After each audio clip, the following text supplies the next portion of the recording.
saa 2 dakika 22 zinakatika. Ni ndani ya Radio Maisha, Radio zaidi ya Radio, bunge la maisha. Mimi naitwa Wycliffe Kumu, mwenzangu Dalma Sakali bila shaka, na tuko na wageni ndani ya studio ambao this morning wanatusaidia kuchanganua masuala muhimu zaidi ambayo yanakumbana na masuala mazima ya uongozi na taifa kwa jumla.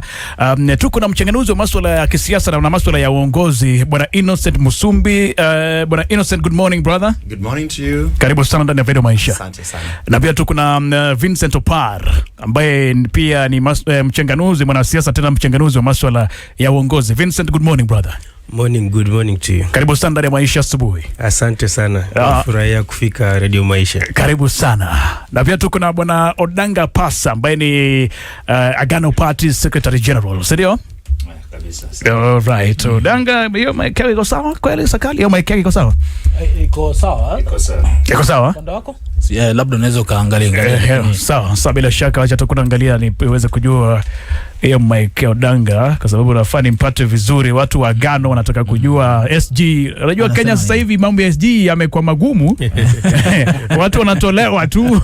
Unakuta mtu ameamka na kuta yeye si SG tena bana. SG tena. Anaweza kuitwa majina kama zile embattled sijui nini. Uenda kesho asikue SG. Uenda kesho asubuhi anaamka na kuta he is no longer the SG. Alright, karibuni sana ndani ya bunge la maisha this morning. Yapo mengi ya kuzungumzia. Hiyo headphone yake kidogo bado, microphone yake kidogo bado tunashughulikia, so that aweze kumpata vizuri. Nadhani kwamba in the meantime anaweza akatumia hii ingine. Yes, bila shaka Odanga ndio aweze kusikika vizuri. Lakini kuna mambo mengi ya kuzungumzia this morning. Ukiangalia hata kwenye magazeti ya asubuhi ya leo, ni kwamba ukurasa wa kwanza wa gazeti la The Standard tukiangalia ni picha ya marais wawili. Kuna rais ambaye yuko madarakani, Mheshimiwa William Ruto, kuna mtangulizi wake Mheshimiwa Uhuru Kenyatta. Ukiangalia kwenye gazeti la The Daily Nation, picha ya kwanza ni ya rais mstaafu Uhuru Kenyatta. Ni mvutano kuhusu pesa zake za marupurupu, kama anafaa kupewa ama hafai kupewa, kwa sababu bado yupo kwenye siasa, anatoa maoni yake, maoni ya kisiasa ambao labda watu wengine wanaona kwamba hayafai. Ni mengi ya kuzungumzia, lakini nikianza na wewe Bwana Innocent Musumbi, kama mchanganuzi wa masuala ya kisiasa na pia masuala ya uongozi. Senata wa kaunti ya Nandi, Cherargei, anapeleka katika bunge la Senate asubuhi ya leo. Leo anatarajiwa kupeleka, kulingana na taarifa za jana, not unless anything happen this morning, anatarajiwa kupeleka katika bunge la Senate this morning mswada ambao unalenga kupunguza marupurupu anayopata rais mstaafu kisheria Uhuru Kenyatta. Hii ni kutokana na simu tu na kauli moja tu. Bwana Innocent, from where you sit, is it worth it?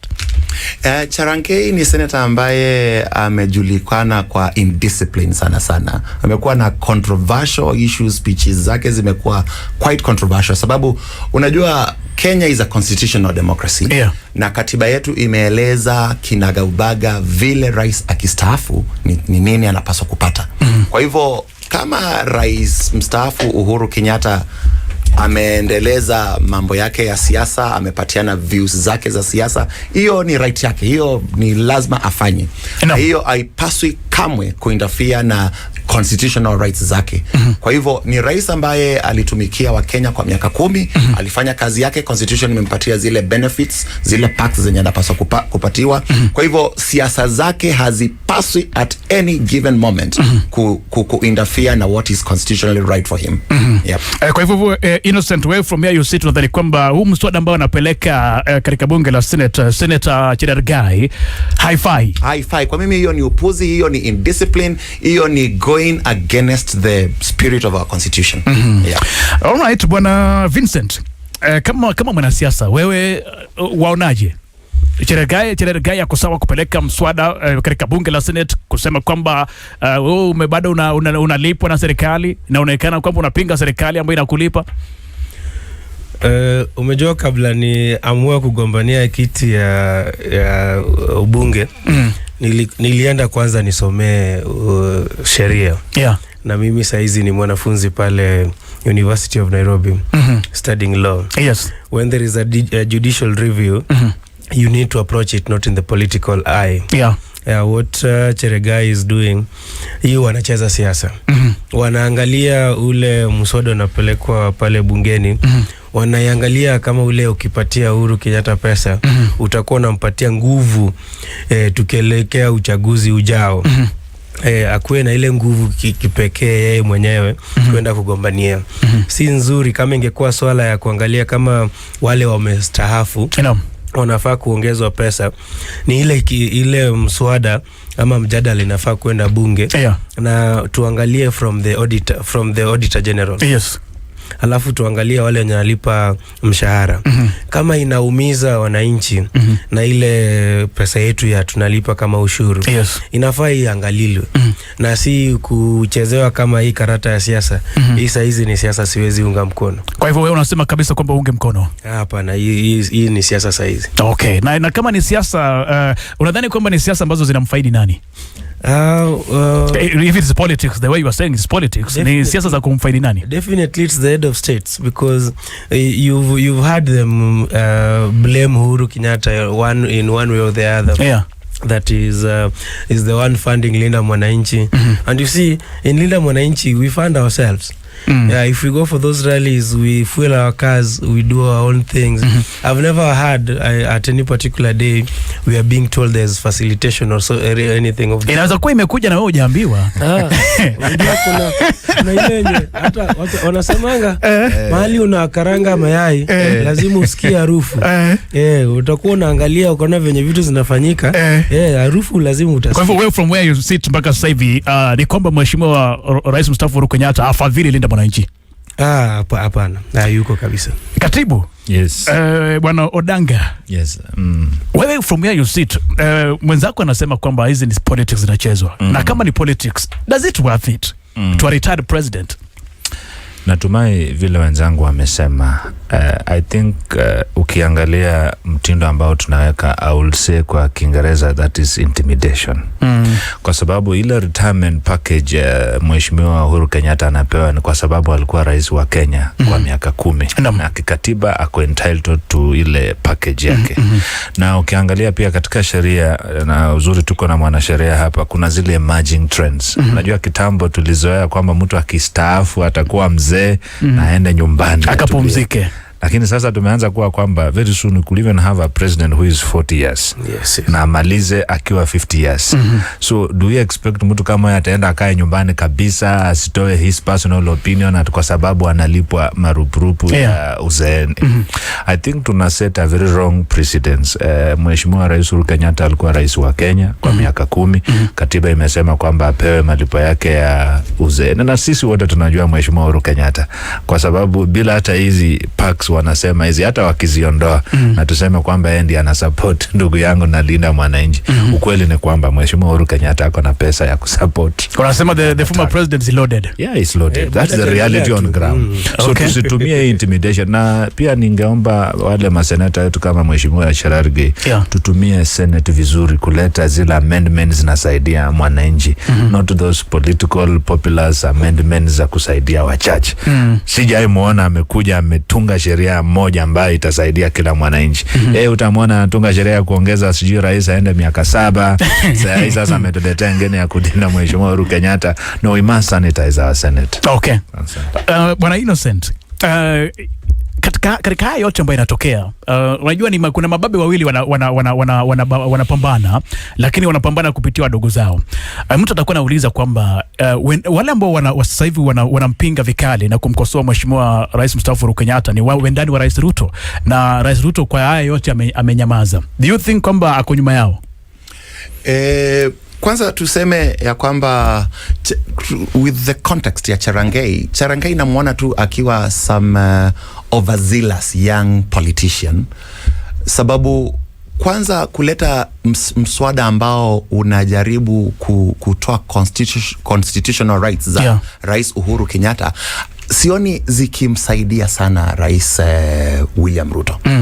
Na hii ndiyo mambo yenye imekuwa ikifanyika ambayo inamharibia Rais William Ruto. Unapata anapigwa sana na watu wa opposition na wale wenye wanampinga. Kwa sababu what value is there kutoa hizo constitutional benefits za Uhuru Kenyatta? Hiyo ni mambo inaendelea sababu Uhuru Kenyatta ako na ushawishi wenye ako nao. Bado Uhuru Kenyatta ndio kingpin wa Mount Kenya, ndio kingpin wa Mlimani. it's a discussion you can have. Kwa hivyo akona ule ushawishi wake, not only Mlima Kenya lakini Kenya yote akona ushawishi. Kwa hivyo wakati wafuasi wake wanaona akipingwa hivi, akitolewa cheche za maneno, akitusiwa, hawafurahii, na hiyo haimsaidii William Ruto. Sababu hata angalia vile hata tumeona tear gas zikitupwa kwa mikutano ya kisiasa. Hizo ni vitu ambazo hazimsaidii William Ruto. Chenye kitamsaidia Rais William Ruto kuendelea na ubabe wake wa siasa na aweze kupata labda term yake ya pili ni kwanza ile rule of law. Tufuate sheria. Kila mtu apatiwe haki yake. Kama Sifuna anataka kufanya rally yake, wacha afanye rally yake. Sababu saa zenye tunaendelea na kumpiga, tunaendelea na kupromote ubabe wake. We are publicizing him. Tukienda kupiga watu pale Mlima Kenya, pale vile ilifanyika pale Othaya SEK, kupiga watoto na wamama na tear gas kwa kanisa, hiyo inaendelea na kuleta shida na chuki kwa Rais William Ruto. Kwa hivyo mimi ningeomba these overzealous young politicians wakuwe watu wako na emotional intelligence na wajue kwa nini wanafanya hii mambo, na hii mambo itawaletea shida gani, kama kwa kweli wanamtakia Rais William Ruto uzuri. Na wewe kwa hivyo unaamini kabisa kwamba Cherargei kukuja na mswada huu amepata baraka za rais? Siamini, kama sababu William Ruto is not a foolish person. Huyu ni jamaa mwenye anaelewa siasa na anajua akichukua this kind of trajectory itampeleka wapi. Kwa hivyo naona William Ruto hajapatiana blessing. But why can't he stop him then? Because he just one phone call away. Simu tu akimpigia simu akamwambia Cherargei, what are you doing? You know, either way, that thing stopped immediately. Either way, kila mtu pia akona zile rights zake. So Cherargei akona rights pia za kupromote that kind of, to me naona si rahisi, si mzuri kufanya hivyo. Si sahihi kufanya mambo kama yale. Lakini akona democratic right ya kueleza vile yeye anataka. Bwana Vincent, from where you sit, do you think, kwa sababu Bwana Innocent anasema kwamba haya ni maoni binafsi ya Senator Cherargei, lakini kuna watu ambao wanatafsiri katika mtazamo wa kisiasa, na watu wanasema katika in political arena things don't just happen. There's a reason why vitu vinafanyika. Waga vifanyiki tu. Wewe from where you sit, unadhani kwamba Cherargei kuna baraka za President Ruto? In politics things don't just happen. It is something that has already been discussed. Ni kama ile wakati tulikuwa tunatoa naibu wa rais. Ulisikia ukianza wapi? Huko Eldoret kulikuwa na rally walikuwa nayo huko. Kidogo ulisikia it gains momentum and they start discussing it. So this is something that they've already discussed. If they have not briefed the president, then it has already been discussed in their own in their own camp. It must be a way of their own channel of communication, because I believe somebody to Senator Cherargei, he cannot just do anything out of nowhere. If it was some senator from Mombasa or Nyanza or so, he could have played some politics with it. But coming from him, now this one has already been discussed. But now tell me, if I go to the people of Embakasi East, how is this thing going to help the common mwananchi down there? These are personal benefits that are going to a specific individual. If Cherargei want to help the people of Kenya, let him come up with the bills that are going to help Kenyans save a lot of money. Because what they're doing now, they are playing politics of 1996 instead of playing politics of 2026. We are 30 years different. And we can't continue playing the same old kind of politics that we used to play back then. Okay. Bwana SG Odanka, tayari Mheshimiwa Rais William Ruto juzi akiwa katika kaunti ya Murang'a alikiri kabisa kwamba mlima unateleza. Alikubali kabisa kwamba kura za Mlima Kenya ni kama zinamtoka, na vita vyovyote ambavyo kwamba vitaonekana kwamba vinamlenga kiongozi yeyote kutoka Mlima Kenya vitazidisha zile kura za Mlima Kenya hata kumtoka Rais Ruto hata zaidi. Do you think kwamba Rais Ruto amempa baraka Cherargei kupeleka mswada bungeni? Asante sana. Hatimaye nitasema kwamba sidhani ana zile baraka. Unajua hii serikali ambayo tuko nayo ya awamu ya sasa ambayo inaongozwa na Mheshimiwa Rais William Samoei Ruto ina kasumba moja kwamba kuna vijana wengi sana kando ya rais ambao wakiamka asubuhi ni kujaribu kutafuta ni nini watafanya waonekane ni kana kwamba wanamsaidia rais. na mwenzangu mchanganuzi Msundi amejaribu kuguzia lile. Kwa mtazamo wangu sidhani Cherargei na baraka za Mheshimiwa Rais. Cherargei ni wale vijana ambao wakiamuka yao ni kuangalia ni kwamba ni nini watafanya ndo wapigiwe simu na Mheshimiwa Rais waambiwe endelea shikilia hapo. Manake sababu niseme hivyo ni kwamba umeona juzi tuliona Mheshimiwa Rais akiwa na Mheshimiwa Uhuru Kenyatta Ikulu wakifanya mkutano, wakiongea. So natumai pia vile mwenzangu amesema Mheshimiwa William Samoei Ruto sio mjinga. Anajua kura ya mlima kwa sababu alitafuta, anajua ni wapi kuna telezi, anajua ni wapi anafaa fanya azipate akitafuta muhula wake wa pili. Lakini mimi natumai watu kama Cherargei wale watu wa kuamuka tu na mfano hawataki kumtusi, wanasema sasa acha tutoe hizo benefits. Na kwa kimombo tunaweza sema these are errand boys. Na unajua saa nyingine kisiasa errand boys wanaweza amuka wafanye kitu hata wewe hujawaambia. Lakini pia wanatumika to test how deep is the water. They try. But sometimes mimi najua Mheshimiwa William Ruto angekuwa akona shida na Mheshimiwa Uhuru, angekuwa yeye mwenyewe amejibizana na yeye. Angekuwa amejibizana na yeye. Rais, wewe nilikusupport miaka 10, ni support pia nimaliza yangu. Lakini hii style wanaenda ati ya kutoa benefits. Hiyo ni Cherargei amekaa tu. Unajua he is always wanting to anakaa kwa kwamba yeye analeta zile bills kwa Senate za kusaidia serikali. So mimi nadhani natumai siwezi sema kwamba ana zile baraka. Na huenda kama ana baraka pia ukweli itajitokeza hivi karibuni tukiona kwamba serikali inachukua mrengo huu. All right. Ndani ya studio ikiwa dakika 22 kabla kufika 3 kamili, tupo ndani ya bunge la maisha na hukumu na sakali, na tuko na Odanga Pesa ambaye ni katibu mkuu wa chama cha Gano, na pia tuko na mchanganuzi na wa masuala ya uongozi bwana Innocent Musumbi, na pia tuko na bwana Vincent Opara ambaye pia ni mwanasiasa mtarajiwa. Bwana Innocent, nikirudi kwako kwa upande wa uchanganuzi tu, ile simu ambayo Mheshimiwa Rais Uhuru Kenyatta alipiga na akatoa maoni yake ndio imeleta hili joto lote. Ile simu tu, rais mstaafu hakufanya press briefing, hakuchukua microphone akapanda kwenye majukwaa, wala hakupanda juu ya gari na akatoa kauli yake. Ni ile simu tu, nadhani kwamba kama dakika 2 tu, na akasema kwamba ataendelea kutoa maoni yake kulingana na jinsi taifa lipo. From where you sit, tunadhani kwamba rais mstaafu Uhuru Kenyatta atakuwa na mchango gani kuelekea katika uchaguzi wa 2027, na maoni yake atakuwa inaleta mchango gani? Vile nimesema ni ya kwamba rais mstaafu Uhuru Kenyatta bado ako na ushawishi. Kumbuka aliongoza hii nchi kwa miaka 10. Ako na wafuasi wenye ako na wao, na ni lazima pia ile constitutional right yake ya kuwa anaweza kujieleza, ile freedom of speech, ile freedom of assembly lazima ipatiwe heshima na akubaliwe aongee kama mwana Kenya. Na kwa hiyo simu rais mstaafu Uhuru Kenyatta aliongea kwamba wakati Mwai Kibaki alikuwa kwa uongozi, hakumzuia rais mstaafu Moi kuongea mambo yake ya siasa. Akaeleza rais mstaafu alipinga katiba ya 2005. Rais mstaafu Moi na hayati alipatiwa wakati wake akajieleza kisiasa. Kwa hivyo alikuwa anauliza mbona mimi sipatiwi hiyo nafasi? Na to an extent nakubaliana na rais Uhuru Kenyatta.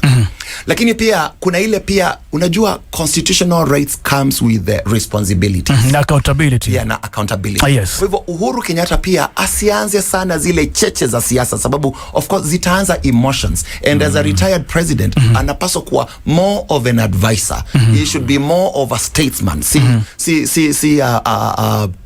You know, an active politician. Exactly. Anapaswa kuwa anapatiana wasia, anasema nchi yetu tunapaswa kufanya hivi na kufanya vile.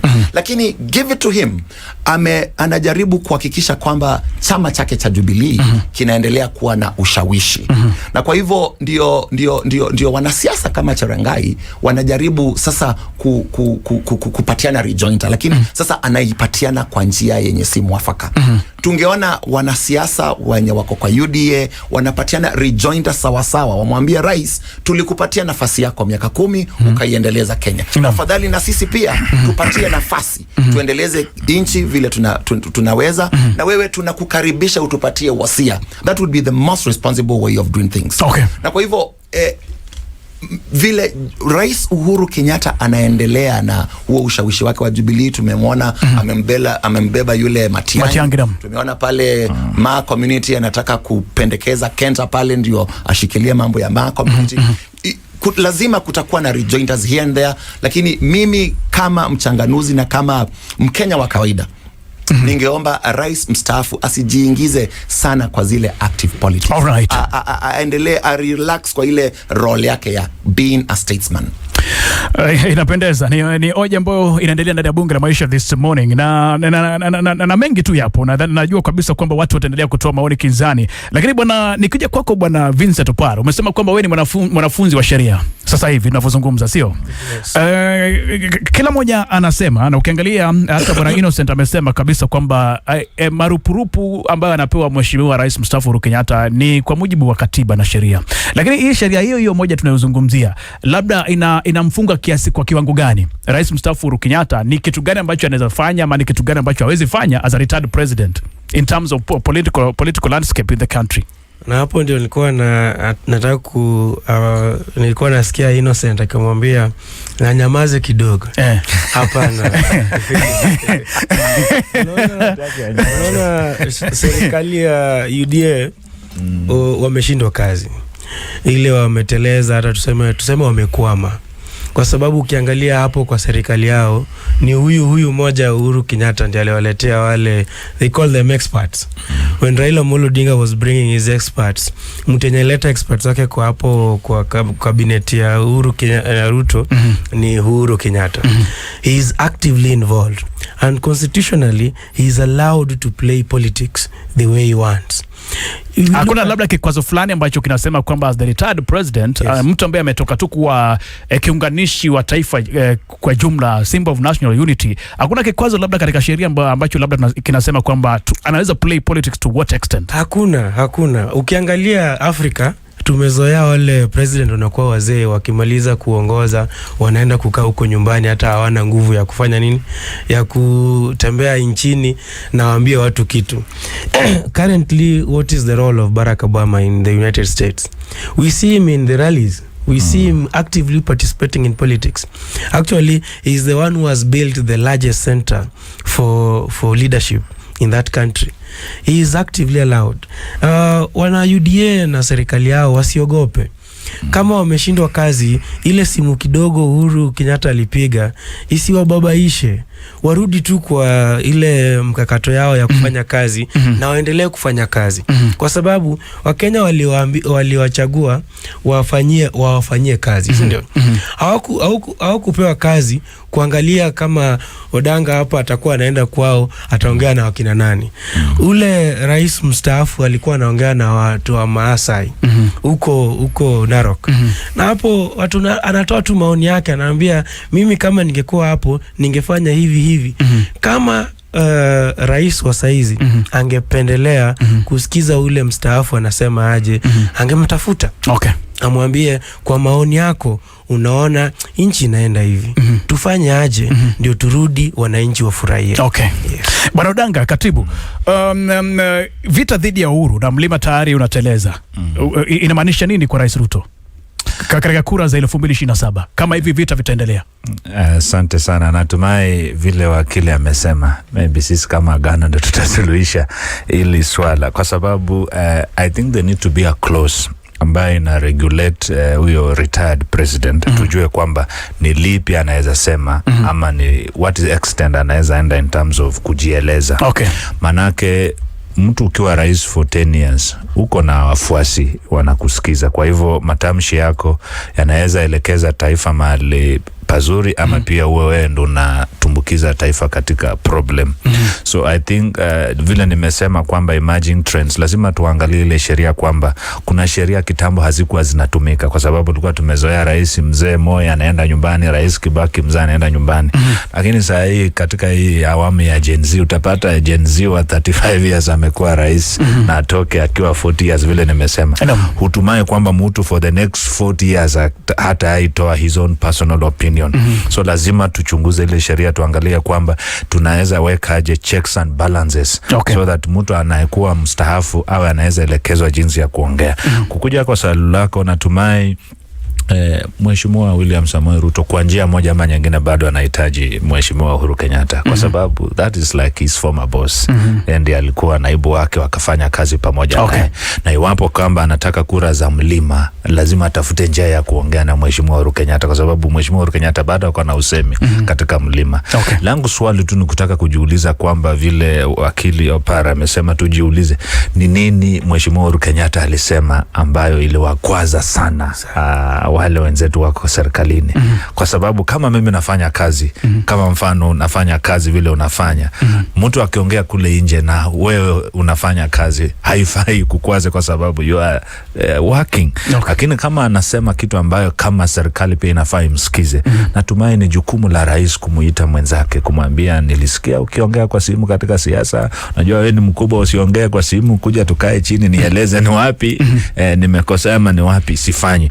That is the approach tunafaa tuone rais na wale wenzake wakifanya. Sio kukimbia bungeni sasa kwa sababu mtu amesema kitu imekukwaza unasema sasa nitakuondolea hii marupurupu na kupatia. Hata ukiondoa marupurupu tuseme kwamba sisi tumejua Mheshimiwa Uhuru Kenyatta ako na uwezo ataendelea kuongea. So ukitaka kusuluhisha ni kumuita na kumuuliza lipi unasema ambalo limekukera ambalo serikali haijafanya na tusuluhishe. Bwana Innocent, na kabla tutoke hapo sheria yenye tunatumia Kenya wakati huu since 2019 does not give you age limit of running for presidency.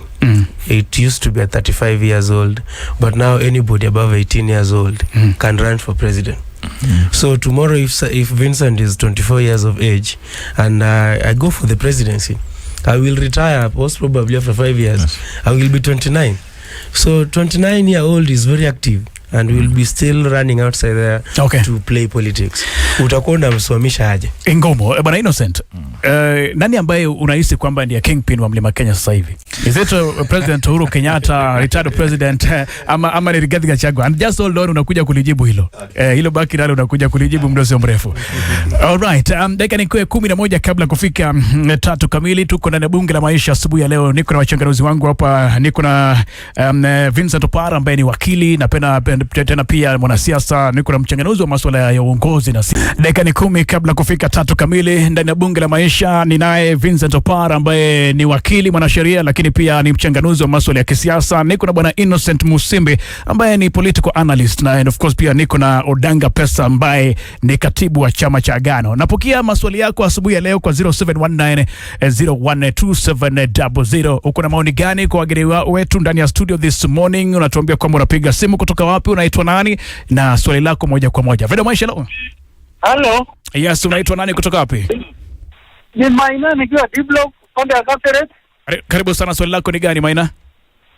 Swali langu ni kunauliza tutafanyaje ili kwanza president na retired president au watu wakae pamoja waelewane juu hao ndio viongozi wetu. Hata kama mtu ameenda retire ako na haki. Yeye ni kama driver mzee. Lazima atakwambia endesha hapa mzuri, pale mbele kuna pump. Unaona sasa? Shukrani sana kwa maoni yako. Anauliza kwamba tutafanyaje ili waweze kufanya kazi pamoja. Nadhani kwamba bwana SG alikuwa tayari amesema kwamba wapigane simu waketi kama watu wazima, kama wazee wazungumze. Kizangela, good morning. Hello. Nadhani kwamba Kizangela anajisikiza kwa radio 0719012700 ikiwa ni nambari yetu ya simu. Swali lako ni gani, maoni yako ni gani this morning? Bwana Innocent, kabla tujaendelea kupokea simu, nilikuwa nimekuuliza awali kwamba kati ya rais mstaafu Uhuru Kenyatta na Rigathi Gachagua, kinara wa chama cha DCP, nani ambaye sasa hivi ni kingpin wa Mlima Kenya? Nikijibu hilo nikubalie niseme jambo tu ambayo wakili hapa amesema ya kwamba it's good to introduce clause ya kumfanya rais mstaafu asijiingize sana kwa siasa, lakini mimi I believe in discipline na common sense. Si lazima kila kitu chote tuweke kwa sheria. Kwa sababu kama umeserve kwa miaka 10 ni vizuri uelewe you should now get into the advisory council. Si mambo ya active politics. You should never be a youth winger again. So kwa swali lako ya ni nani kingpin wa pale Mlima Kenya, ukweli wa mambo ni kwamba former deputy president Rigathi Gachagua amejaribu kujitafutia ubabe pale na kwa kweli ako na ushawishi lakini ukweli wa mambo ni kwamba ameeneza chuki pale zile emotions, zile kuinua zile emotions za watu wameziinua sana na kuleta hatred against the president, because ukisikiza watu wanamchukia rais ama watu hawajaridhishwa na kazi yake. Unajua hivyo ni vitu viwili tofauti. Wakati Rigathi Gachagua anaambia watu wa pale Mlima, rais amekutukosea heshima sababu aliorganize impeachment yangu. Kwanza si rais aliorganize impeachment yake. You know, impeachment iko kwa sheria, na tuliona wabunge walianzisha hoja ya kumuimpeach na ikapelekwa kwa bunge. Hatuoni mahali rais aliingilia. Hizo zingine zote ni story. Hizo ni stories za Abunwasi, sababu we do not have that evidence, na wakili anajua kwamba evidence kwa kila allegation lazima iwe. Unaona? Kwa hivyo Bwana Innocent, wakati Rigathi Gachagua anasema ati rais alitukoseshea heshima kwa sababu ati nilimpichiwa, si ukweli. Sababu Rigathi Gachagua alimpichiwa as an individual. But Bwana Innocent, unajua we are both adult na tumeishi Kenya kwa muda mrefu. Kuna vitu vinaitwa common sense. Sawa, kuna mtu amepeleka hoja ya impeachment, but it must have come from somebody else. Lazima ingekuwa imetoka mahali, na hiyo mahali ni wapi? Let's be honest. Nayo hapa Kenya tuko na a lot of assumptions, rumor mongering na sloganeering. Hiyo ndio imeharibu siasa zetu. Katibu. Hiyo impeachment ya naibu ya rais sidhani inaweza fika kwa floor ya bunge kama haijapata idhini ya rais. Kwa sababu ni moja. Mfano wewe ni rais, mimi naibu wako, na usikie kuna motion ya kunitoa, huwezi nyamaza tu because it is still the government side. So for it lazima ifike kwa bunge, lazima mkubwa alikuwa ameambiwa huyu mtu tunaondoa Tuesday.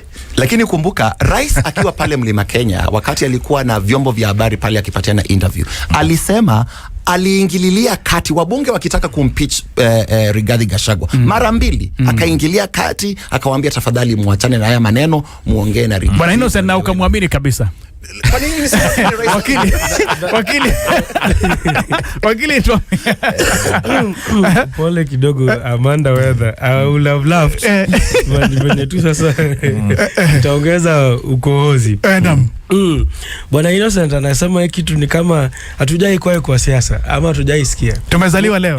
Nilikuwa mimi ya kwanza kusikia naibu wa rais anatolewa, nilisikia kutoka kwa Sudi. Na umejua kuisema Nairobi, hakuisema kwa bunge. Alituambia mtupatie tu the next 2 months. Huyu atakuwa December, atakuwa ashatolewa. Inamaanisha hata yeye yenye kina Samson wanapeleka kwa bunge washaongea. Unaona, katika siasa, kabla nitoke weekend mimi niende kuenda kuongea na wananchi, kuna ile kamati yangu ndogo. Lazima niwaulize, I do consultation. I ask them if you're going to Lower Soweto or that is Lower Savannah, Embakasi East. So I'm asking them, if I'm going to Soweto, who is our contact person in Soweto, and what is the problems that people are facing down there. So a bill that is to impeach the president, deputy president, that is a very serious bill that you can't say ilikuja tu ikatoka hao wanabunge ndio walikuwa nataka. Huyo president alikuwa anajua, lakini kwenda pale milimani pia who is the kingpin. Tukimalizia tunaenda kuangalia 2027 ule jamaa atakuja na numbers na venye wale watu wakataka kura yao vizuri, huo ndio atakuwa kingpin. Tukimalizia, na kila mmoja anampa nafasi, tukimalizia kwa sababu msomaji wetu wa habari tayari amefika. Tunamaliza bunge la maisha, najua muda umekuwa mchache na maya kusema yamekuwa mengi. Nikianza na wewe Bwana Vincent Opar, wewe your political ambitions ni gani in 30 seconds? Mimi nagombania kiti cha ubunge hapa Embakasi East, hapo Shariki hapo. Utakuchukua nafasi ya Babu Wino? Yes, hapo ndio mimi naenda. Wewe unaenda na TB na Tialala ama uko na wengine tofauti? Hapa nasema kama kuliongwa na TB na Tialala lazima tuone improvement kidogo. Okay. Yes. Bwana Innocent Musimbi, wewe? Unajua ukweli wa mambo ni tumechanganua siasa sana. Nimekuwa political analyst kwa muda, lakini ni lazima sasa yale maneno tunaongea hapa studio tupeleke pale kwa wananchi, sababu we should be committed to service delivery ya wananchi. Na mambo ya oversight, pesa zikiteremka kule mashinani zinaangaliwa na kina nani? Hivyo basi ndio mimi na gombania kiti cha senator pale Machakos, ndio zile pesa zinateremshwa pale Machakos tuziangalie ziingie kwa mambo sawa ya kueneza mambo ya wananchi. Katibu Odanga, pesa In 30 seconds, msomaji wetu habari upo ndani ya studio, tukimalizia wewe. Asante sana, nagombea kiti cha useneta Kakamega, na pia na peana wito kwamba watu wakuje tujenge chama cha Agano, kwa sababu 2027 kitatengeneza serikali ama kitakuwa ndani ya serikali. Mgombea wenu wa rais ni nani Agano? Tuko na party leader yetu anaitwa Wahiga Mwaura.